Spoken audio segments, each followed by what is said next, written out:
Hey, y'all. Welcome to the Junior Men Podcast. My name is Matt. I'm Corey. And this is a podcast where we talk about social contracts through the lens of Seinfeld. Let's get at her. So the episode that we're kind of focusing on now is episode 3 of the podcast, Junior Mints. It kind of revolves around season 4, episode 19 of Seinfeld, where kind of like the Junior Mint box, where we got our podcast name from, kind of revolves around the whole entire episode. And the social contract that we're focusing on is commitment, levels of commitment between Jerry, George, Elaine, and Kramer, the normal Cosmo suspects. Pardon? Said Cosmo Kramer. Yeah, Cosmo Kramer. you never hear Kramer's first name. So I guess like the introduction to this episode is George and Jerry. That he's the main star of the show. Jerry, kind of a side character. He's a side character, yeah. Of a show named after him. Mm-hmm. He picks up a girl in a produce section and doesn't know her name. So George and him kind of go back and forth. He's like, hey, it's a very erotic section, the produce section of melons and various shapes.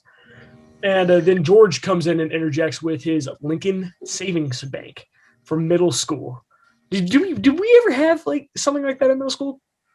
The only thing I can remember are those box tops, the things that you got off the side of cereal boxes. Box tops for education. Yeah, dude. That's the only thing I can think of. I can think of those, and then those selling events, those pyramid schemes that they would give to kids. Like you'd get a chance to sit in a limo for like 30 minutes or something. Oh, where you have to like sell wallpaper and stuff. Ironically, This rotates back in full circle on this episode. They talk about the savings bank, and George amasses this $1,900 in interest from this bank in middle school over the course of these years since he's been out. Kramer decides he wants to do a ski lodge wallpaper and flooring, and Jerry's gloves aren't good enough. Oh dear. Oh yeah, and Jerry gets him these dishwashing gloves that are too thick, not sensitive enough. They're too thick. There's no tension. There's no sense of craftsmanship to it. Oh dear. George rents Home Alone, and Roy, who is played actually by what is that actor's name? Sherman Howard. I think so. Yeah. He gets this illness with his spleen, I believe. That he needs a spleenectomy. He actually used to be an ex of Elaine Bennis, and they visit him in the hospital. He's a struggling artist. They kind of watch the operation of the spleenectomy, and they drop a Junior Mint inside of Roy. Naturally, as one does. And nobody notices. They sew him back up, and he gets bad. And all of a sudden, he gets good. And George is kind of like really wanting to spend this money on gambling. He was talking about going to the slots, spending it all on a horse show. And he's like, hey, well, if Roy dies from this Junior Mint that you locked up in him, I can make profit off of his artwork of triangles. And when he dies, it's going to become more profitable, which is such a morbid like a train of thought. It's a pretty dark thought. I thought it was absolutely hysterical. Long story short, Roy pulls through and he falls back in his habits of getting fat again, and Elaine is uninterested. So he's kind of like George is now stuck with triangle art. Which, hey, it spruced up the apartment, all right? Jeez. So let's get into everybody's like dilemma and the commitment problems. So with Jerry's dilemmas, the few that I kind of picked out is asking the produce girl for her name, just in general as his own personal dilemma. Because a girl who has no name. The girl who has no name, who it was named after a female body part, as she it rhymes. Eloquently describes.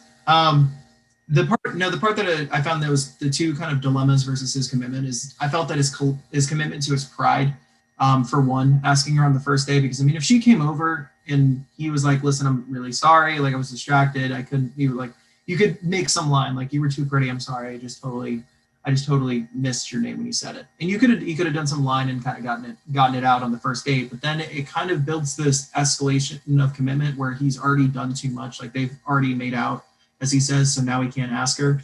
So it leads to a wonderful scene with George and Jerry sitting in a diner saying very inappropriate names, just names that I would never have thought of. I don't think Mulva is an inappropriate name by any means. No, just like no, I mean when they're talking about they're naming female body parts and then going off the side of it because they can't think of anything that rhymes with it. What was it? Hey, just for my commitment to my pride makes me say that I got her name right immediately. Oh, I had no idea. I was thinking it was Elisa. I thought it was. I knew it was Doris. I knew it was Doris. Had to be, but Dolores. No, it's Doris. It's Dolores because it rhymes with. Yeah. Yeah. So. Okay. My apologies. Doris. So, then the second dilemma, obviously, that Jerry faces, Kramer is obviously involved in this, but Kramer's kind of. Kramer is the catalyst in this dilemma. Kramer is absolutely the catalyst, but Kramer's just Kramer, so he's more worried about putting wood on his wall because he says that he likes to be surrounded by wood, which I found is a hysterical statement. But the biggest thing too is his dilemma was speaking to the doctor, like kind of telling the truth, essentially, and then someone's life. Obviously, if he got sick and died, he would have felt entirely responsible for. Okay, so let's kind of like dive into these a little bit. Okay. So the one thing too that I was thinking too with commitment that makes it so interesting is that commitment has there's different levels to it where you can be walked into a deeper level. It's almost the foot in the door theory where if I get you to do one thing, I can get you to do more down the line. Like if I asked you for gum one day and then I ask you, like just increasingly build you up. We have it's expected for the gum each following day. Yeah, is that we can build to a level of where you feel obligated to assist me with something. Or I assist you with something. It's just, if I got you to do one thing small, I can get you to do bigger things in the future. And so that escalation of commitment with that's almost like building a friendship, would you say? So I guess like the escalation of commitment, the contract that is like broken here because of level of commitment would be like the relationships between the person. Yeah, because he doesn't know her name. It's like if you know someone for years and you don't know their name, obviously it won't go well. Oh, which normally I'm 100% on the same exact page with Jerry. If I don't get your name in the first conversation, I meet you again, I can normally milk it out of you. And Dolores, like, she played this hard. Like, this game was the hardest game ever. Again, Seinfeld taking things to extremes that we kind of like mentioned in the last episode. Yeah, for sure. Wow. No, I would be embarrassed to ask, but I would also only be thinking about that one thing the next time I hung out with someone, is just trying to figure out their name. And I have waited until I heard someone's name again. But there's people I meet 5 times and I can't remember their name. But I ask every time and I apologize because I just say I'm bad with names. Most people get it. But if you need, especially in a romantic setting, though, it doesn't really work like that. You can definitely kind of topple the whole thing. Most definitely. I found that kind of interesting. So what would be? I mean, he already made out with the girl. Do you think that's like the end all be all? Like you gotta ask him before like that starts, right? I would agree. No, I mean it depends on the context with that too, though. I mean, obviously, it's not a thing that is very, I guess, noble to say. If there are people who make out at clubs and stuff like that, and they don't know each other's names and whatever, but okay, Corey, you can let us know. I think after the first date in a formal setting like that, I mean, I think him meeting her at a supermarket and not getting her name, it's a casual meet. It's not a big deal. If he asked her when she came in, it probably wouldn't have been a big deal. But because I still think it would have been a deal. It would have been a deal, but it wouldn't have been a deal breaker. Like it wouldn't have been over. Like you just have to recover from that. Yeah, and actually we kind of have like now. I mean, this show was 30 years ago. I think this episode was like 1993. We're just recorded 2021. We kind of have like the advantage now having like these smaller cellular devices where, I mean, you get a girl's number, you write it on a check, right? You text a number like, hey, it's Matt from the bar. Hey, it's Matt from the produce section when we were awkwardly talking about melons and other provocative shapes. And then the next immediate response would be like, oh, awesome. Like Dolores, like, or she doesn't say her name right away. You're like, by the way, can I get like your name for like the contact information? Or that's what I do. You can subtle your way into that. My move now is if I forget someone's name, I go, hey, can I have your Snapchat? And they write it, they'll put it on, and I'll look at the name immediately when they add me back or right after. Just so and when those people get those names, or you say, hey, can you put your number in my phone? Because most people put their names. So I hate those people who would be like, the flower of my eye. And then there's just like a flower or whatever it has, like the emoji, and it's their Snapchat, and you're like, I don't know who you are. I end up like, you know how many people like try to follow me and stuff? And I'm like, your username doesn't clue me into who the hell you are. I don't care if I don't know how many people are taking your phone where you don't know their name and they put the flower of my eye. No. I'm just giving like a username. Like, I don't know, maybe like Spaz Dude or something like stupid. Yeah, something really dumb. Something really dumb like that. That's such a bad name. I don't know. Or I don't know, like Call of Duty King, or like it's just something like weird, you know, like where you don't know like their actual names. I'm very formal with that too. Like, I mean, obviously we're on a tangent here, but like with my names on my cell phone, the only two people that aren't by their own name are my mom and my dad. Like everyone else on my phone is first and last name. Oh, dude, my mom and my dad are formal first and last names. My dad is not father, dad. It is Douglas. No, it's Father Douglas to you. Well, my mom has like a nickname in my phone. It's Mama Dukes, but so it's not her name. Yeah, see. Well, that's a nickname. So like her name in the contact will say her name. Okay, but we're getting a little off tangent here. And so this commitment that Jerry has to get her name, it transcends him. It goes to Kramer. He's like, hey, when she's in the bathroom, you come in, introduce yourself. She'll have to introduce herself. Little did Kramer know. Because Kramer's advice is to go through her purse. No, that was George's. George's. Was it George? Yeah, that was George in the coffee shop. How does George meet women? Because that's so bad. This is also a part of his thing. Like, he loses women. He meets women, but he loses women. That's the worst thing you could do. Like, that's like picking up someone's cell phone and swiping through their photos. Like, why? It's such an invasion of privacy. Oh my goodness. So like the commitment actually. If my wallet was on the table and I walked back and you were going through my wallet, it would be on site. Like, there's no way. It'd be on site. It'd be on site because there's only one thing that you could be doing in my mind is that you're going for my money. And Corey's slang term for on site means he's gonna fight me.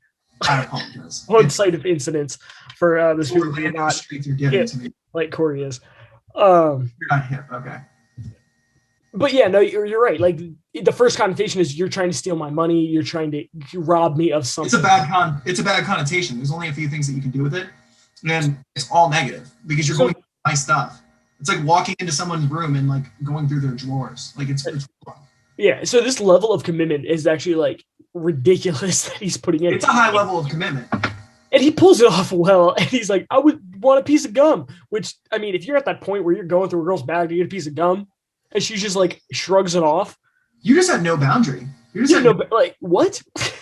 Like no, I mean, even if you just said, "Oh, I was going for a piece of gum," most people would be like, "What?" The funniest thing, I got Junior Mints. No, and he throws the first back. They're oddly refreshing. I don't want one though. Yeah, Jerry tends to be the center point of this episode specifically. He's not. I mean, there's usually a lot of side points within the show, at least with the episodes that we've seen, where it's kind of the side point in this one is Home Alone. Yeah, that's not even really a commitment. That's just George. Well, I don't know. He was committed to watch the first episode. George was, because he, for no reason besides just for comedic relief, George watches Home Alone 2. And he's like, I was lost. I hated it, but I'm committed in the storyline. So let me watch this while they're in the hospital. Dude, why? I first off, who hates Home Alone 2? That's a phenomenal movie. I'm bothered by that statement, first off. And the second point of it too, though, is like, yeah, going into the hospital scenes with the hospital is just such an insane part of the story. But Jerry's it's a good. Jerry's involvement in every part of the story is interesting on this one. That's what I meant to say. Yeah, I definitely think it's like a good storytelling device that they're using, the hospital, like almost like it's like location specific. And going actually even to the hospital, Jerry has a commitment there. I mean, it's very subtle, but his kind of like character role with the relationship of Elaine. Elaine is like, hey, I don't want to go there because I don't want Roy to get an impression that I'm like single, that I'm not doing well, right? So she asks Jerry to be her boyfriend again, like as almost like as a side thing. It's almost as the character I thought he was playing too is just kind of being like a almost like a, I don't want to use the word I'm thinking, but he's a he runs interference. He runs interference. Yeah, he runs interference. And I mean, that's the point. He's trying to be true to the role. He's like, I'm the boyfriend, and he awkwardly puts his hand around Elaine's shoulder. Yeah. And then the poke nose, even though she's obviously interested in Roy now because of his weight loss. Now that he's lost so much weight, he's like, "Aren't we going to the Poconos?" And she's like, "No, honey." He's like, "I think we are." Just I'm pretty sure it's next week. To roll. She's like, "Yeah, I think it's next week." He's like, "Nope, I'm pretty sure it's this week." And then he suddenly forgets at the end. Yeah, his character role or his commitment to the role that Elaine said is uncanny. It's great.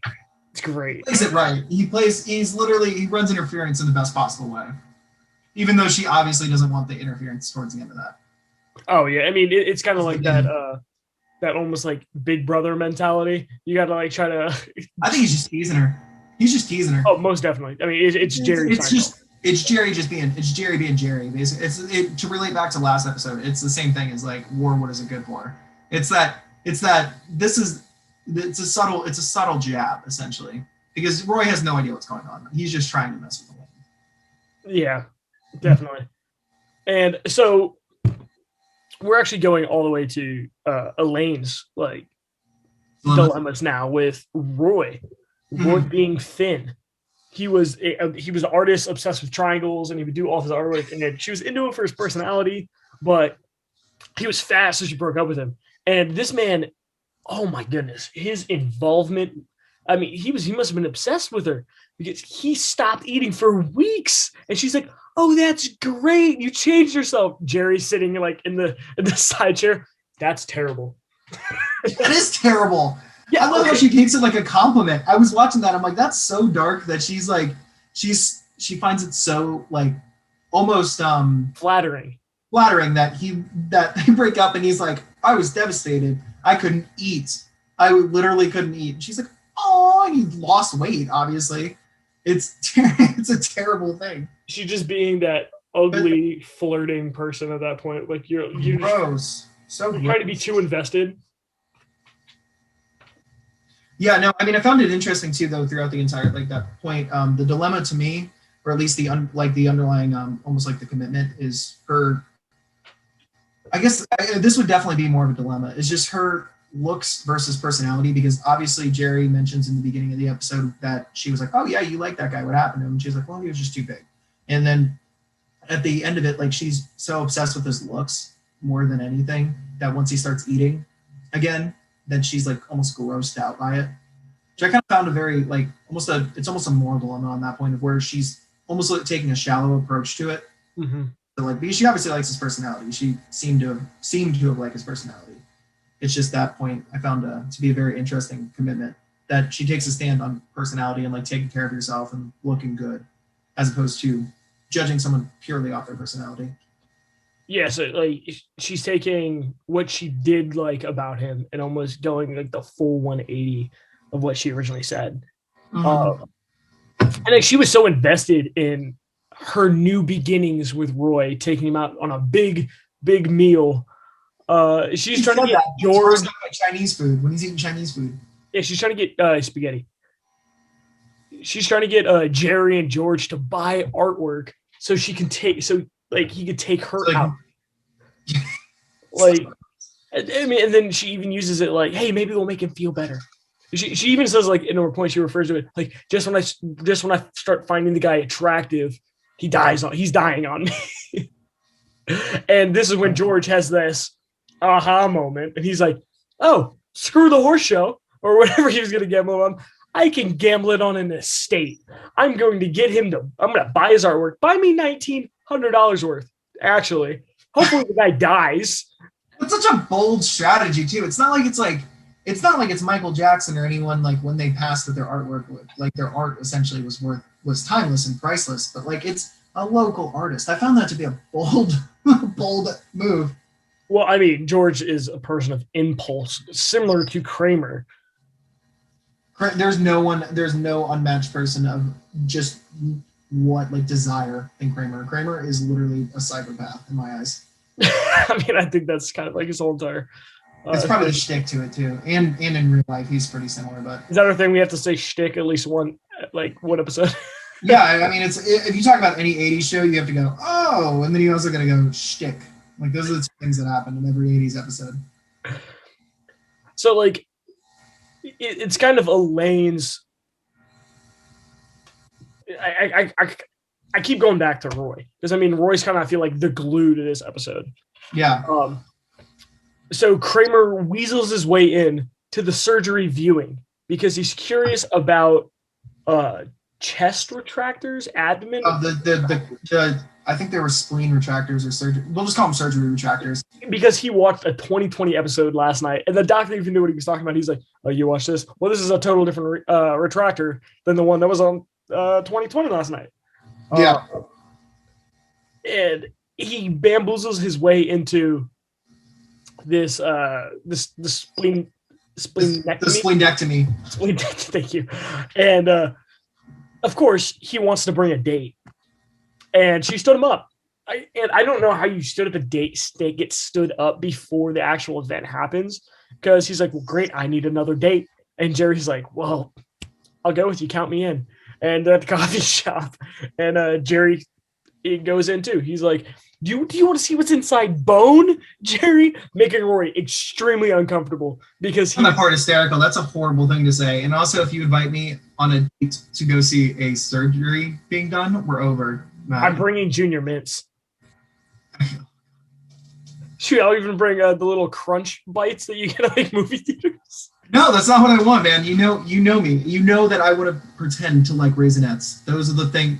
That's my alley. Wait, do you pretend to like Raisinets? Is our whole entire... I love Raisinets.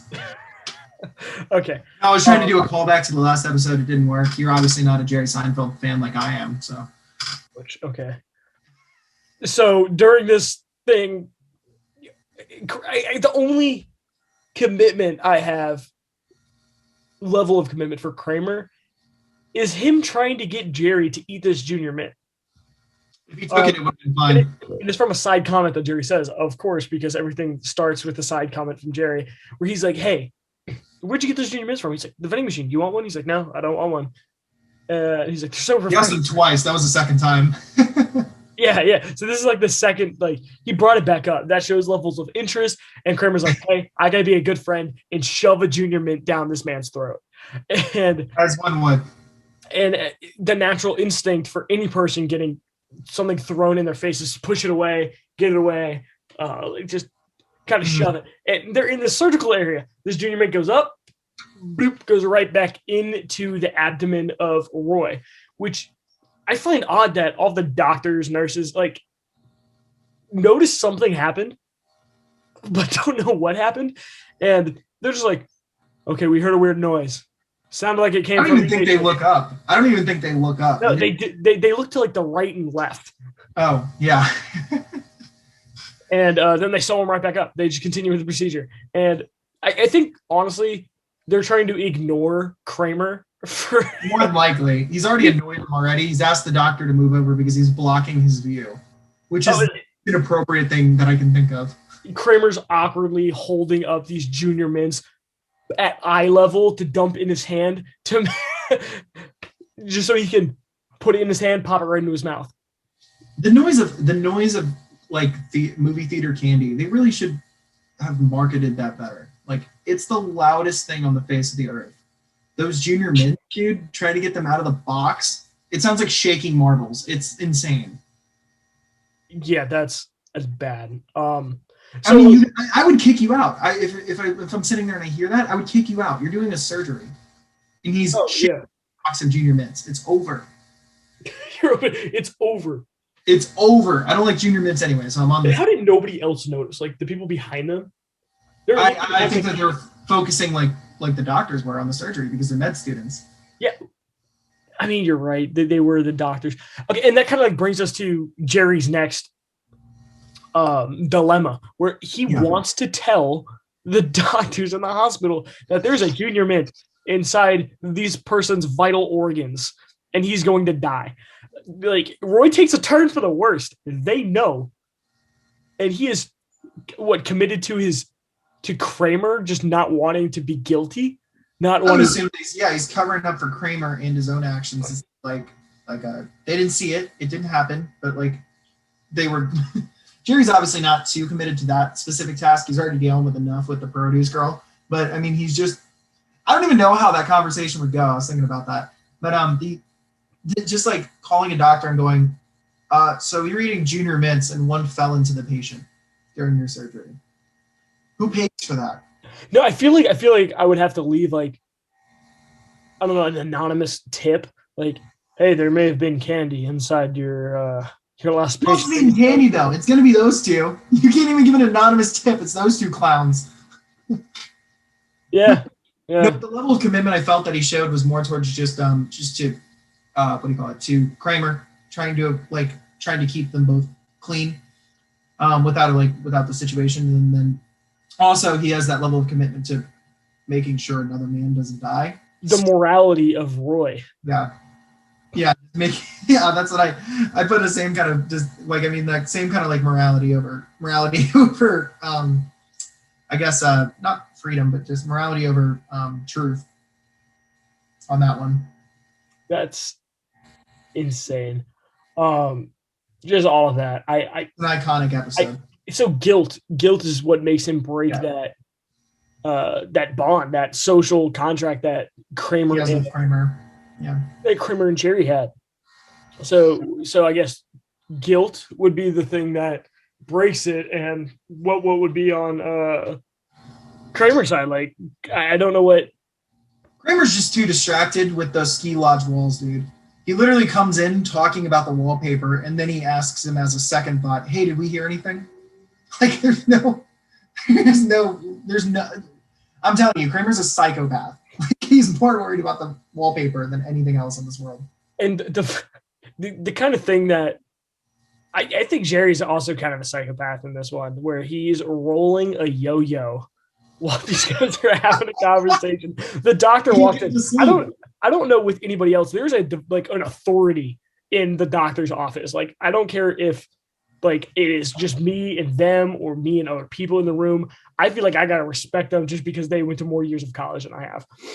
I mean, yeah, there's definitely a level of respect and like kind of a almost like formality that you need to have. Anyone that walks in with a lab coat, you show them respect, as most people do. I mean, unless you're a nervous person and you have weird news going on, and then this man does an around the world yo-yo trick, and he's like, "Hey, you see that? I just learned that." Yeah, Jerry's in his own world on that one. I mean, especially like as a bystander. I mean, I understand patients being weird with doctors, but not like people like friends of patients. You know what I mean? Like, that's if you were you have like an obligation to the person who the doctor's there for to sit down, shut up, and just listen. I don't even think that they let the doctor speak to Roy about his procedure, because then Kramer starts asking him questions about the retractor. Yeah, about the retractor. Yeah, I mean, talk about Roy's condition. Oh, and it's even better with so Kramer kind of gets his way in there, and the first time George actually goes into the hospital, same situation. The doctor's there, everybody's there. George is there. I have no idea why. George is there. To talk about his artwork, to try to murder the guy before. I didn't have no idea.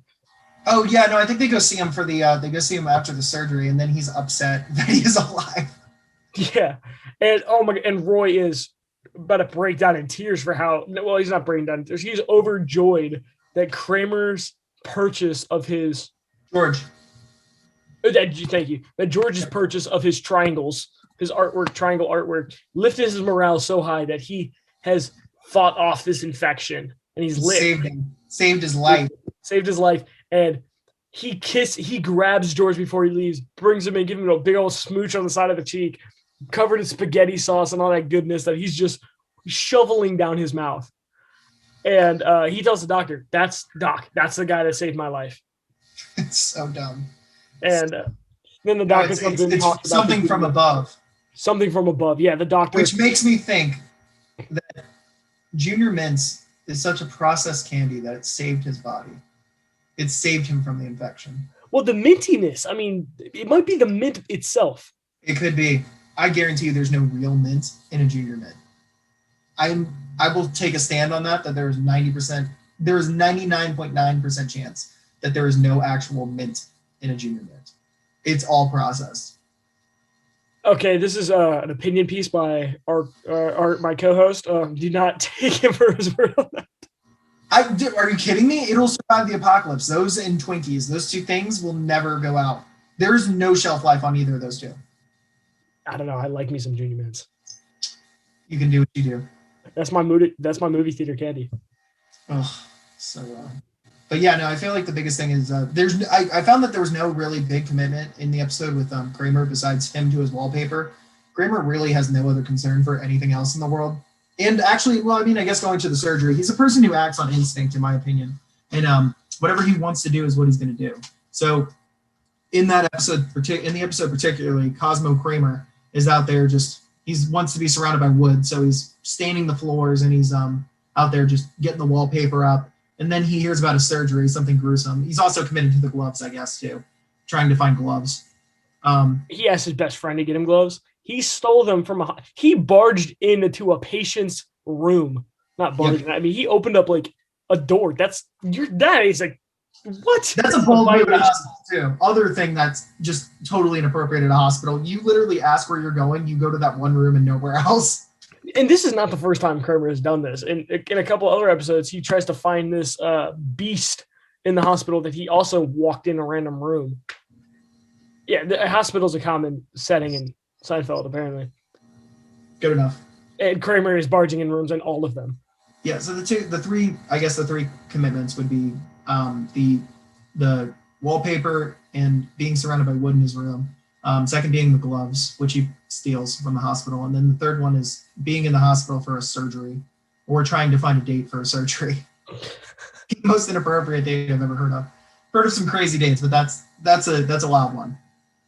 And if we're talking about another just thing you do not do, when a guy doesn't die, you don't scream out, "Where's the luck?" George wanted this man to die so much. He verbally speaks out that this intervention of luck does not take place. Such a dark thought. He wants this man to die. It's also a random person. He barely even knows the guy. It's not like it's a mortal enemy. It's just a random dude that Elaine dated at one point in the show. I don't wish death upon anybody, let alone for monetary. I don't think most people do. I don't know. Yeah, no. It's just where's the luck that someone didn't die? That's a dark thought. That is just. Yeah. No, Jerry. I think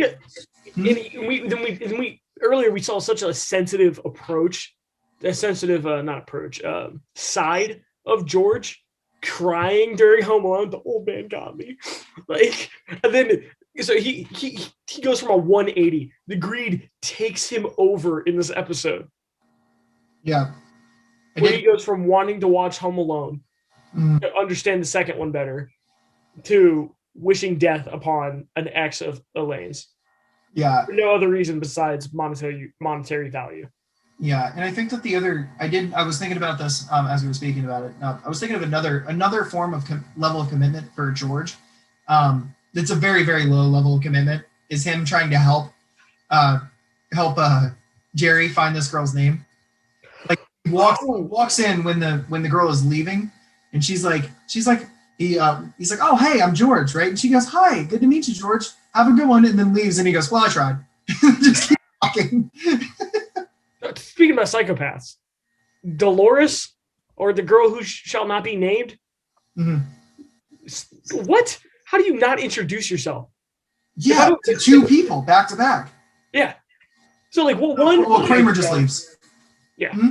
Yeah, she just right. Kramer just goes, "Hi, I'm Kramer. Goodbye," and then just leaves. And I'm like, "Oh, that's great." Okay, see, that can kind of be on Kramer. That's an understandable. Yeah. But I would make an attempt even afterwards to be like, "Wow, I'm mad." I wish there was some interest in it, unless she hated these people this much without knowing them. It's possible. It is psychotic behavior. I agree. I mean, for sure. I feel like you're obligated at that point to make. I feel like when you meet someone, you should say your name. So I mean, that's just it's almost insanity. I'm pretty sure you learned that in middle school. Like when you're putting you learned that in elementary school, dude. When you're putting your 50 cents into your linking savings bank, you're what's your name, bro? Time. Like, what's your name? And you're like, "Hey, my name's Matt. I have my 50 cents for my bank."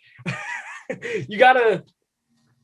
There's not a single facet of your life where you don't introduce yourself and say your name. Yeah. Like it's every chance. Like every time you meet someone, except for except for at restaurants. That's the only time. Waiters don't need to know your name, but everywhere else they need to know. I know what you're quoting. But I mean, yeah, I mean, it's still sometimes I'm old fashioned that way. Yeah. I would. I think the only situation or scenario where you wouldn't need to do that, sure, restaurants, okay, you can get away with it. Unless you're being introduced, or you already have the information that you've already been introduced to said person.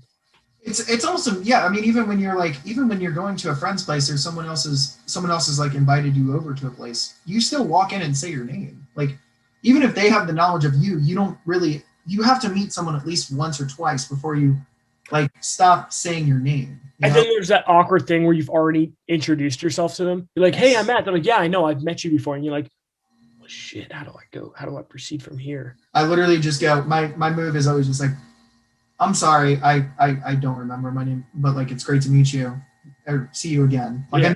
I just play it off awkwardly because I'm like, obviously I'm in the wrong. I just take the hint. I'm like, my bad. This is me. And especially when like you're in a relationship and that happens, like you got to meet like friends of your significant other. Yeah, it's hard. You've met like 4 times, but like months apart. Yeah, with levels of a commitment too. I mean, you don't like. I mean, a lot of times if you go to meet a friend, like, or you're with a friend and you meet a bunch of people at once, like you don't remember their names. So there's not really like, for you, you're like, maybe I'll meet 1 or 2 of these people again. And if there's no explicit conversation with it, there's no really increased, I guess, commitment you have towards that person. You only have a commitment to the person that you know. So, but then again, okay, so now going back to introductions, would, as that like second person, me being fully committed to being a friend of you, right? Yeah. Let's say you're introducing me to your girlfriend, and you're like, "Hey, introduce me to me too. This is Matt." Yeah. Right, and then I'll be like, "Oh, hey, what's like?" And then, so I feel like it would always be Jerry's job in this situation to introduce Dolores to Kramer and George. I would. Yeah, that's the hard part about the whole situation too. With that, I mean, if you don't, at least how we were raised, it's very traditional. So like, I'd go, hey, I was like, hey, this is my buddy Matt. Matt, this is my girlfriend XYZ, right? Or like, if I'm in Jerry's shoes, I'm like, this is Dolores, and you're like, oh, hey, Dolores, great to meet you, Matt. You say your name again, and then she says her name again, and that's like, it's a typical old-fashioned conversation right there, at least. Yeah, or maybe you can get away with saying like, "Oh, this is George." I think it's like, "Hey." Yeah. Oh, this is Matt. And you're like, and then you go, "Hey." I was like, "Hey, my name is Matt. What's your name?" I'm sorry, I didn't hear it. And then you go, yeah, I mean, I would have more commitment than George did as a friend. He's like, "Ooh, try," and just walks right in. He's like, "Let me throw in another episode of Home Alone." Did they make a part 3? I'm pretty sure there are 3 parts. In there. I don't know I don't think I've ever seen the 3rd part. I'm curious what the name is, but I guarantee I've seen 1 and 2 for sure. I think everybody's seen 1 and 2. I feel it's one of those classics. Oh yeah, for sure. But I mean, just that level of like, there's almost a formality. I mean, if anything, what you do in that situation is you come off as a little bit rude as opposed to totally not knowing her name, which can be overcome. The first one can be overcome. It needs to be soon though. Early on. I apologize to get off topic again. There are actually 5 Home Alone movies. 5? There are 5. Lost in New York, Home Alone 3, Home Alone 4, Home Alone, The Holiday Heist. The Holiday Heist. Yeah, I know. I don't know, man. But no, just in general, the whole situation with that is that I find funny is that no one no one shows commitment to Jerry's task, but Jerry shows commitment to everyone else's dilemmas. And Elaine obviously shows a level of shallowness that she's concerned about him possibly getting fat in the future. Yeah. Because I mean, Elaine obviously is someone who takes care of herself. She could like be like, hey, let's do like gym dates. Let's do this, like whatever. I mean, yeah, she goes to the gym often, as in other episodes reference. They were going to play racquetball, like as the episode started. So yeah, Kramer, Jerry, and her, and they could have done a group of 4 on that. That would have been fun. But, yeah. Well, no, George had prior engagements. Yeah, he was so excited about his gloves that he had to get home and start working. Said George. Say again? I was talking about George. Yeah. Oh, my apologies. I was thinking of Kramer. Oh, and George. Okay, honestly, George is one of my favorite characters. I think this whole entire series would fail without George. Yeah. George is the punching bag. He's the guy that's on the bottom of the leaderboard every time. Can I watch a movie at your place? Because if I watch it at my place, I feel like I'm not doing anything. But if I watch it at your place, I'm out and I'm doing something. That hit me too close to home. That one got right. I was like, I'd do that. I definitely would do that. He brought his own popcorn. Did you notice that? Oh, well, I mean, yeah. If I let you into my house to watch a movie, you're not eating my popcorn too. I have and I will. You have and you will? I have and I will. You can eat my popcorn. Yeah. Judas, et tu crutes? You've done the same though. No, I mean it's just like no, but that's a little. I would not eat your popcorn. How shallow of a person do you think I am? Yeah, I was kind of joking because I don't even eat popcorn. Okay, now there's a whole another dilemma that we need to address. It's stuck in my teeth. I don't know what to tell you. All right. Really off topic. I'm so sorry. Yeah, this episode has gone in a weird spiral turn, but I mean, this seems to kind of be like the perfect place to end. Corey stealing popcorn and George bringing his own. So this is the end of the podcast. Make sure you guys like, subscribe, however this platform pops up, and make sure you guys tell somebody else about our podcast. And please follow us on our MySpace page at Junior Mint 1234. We're generic.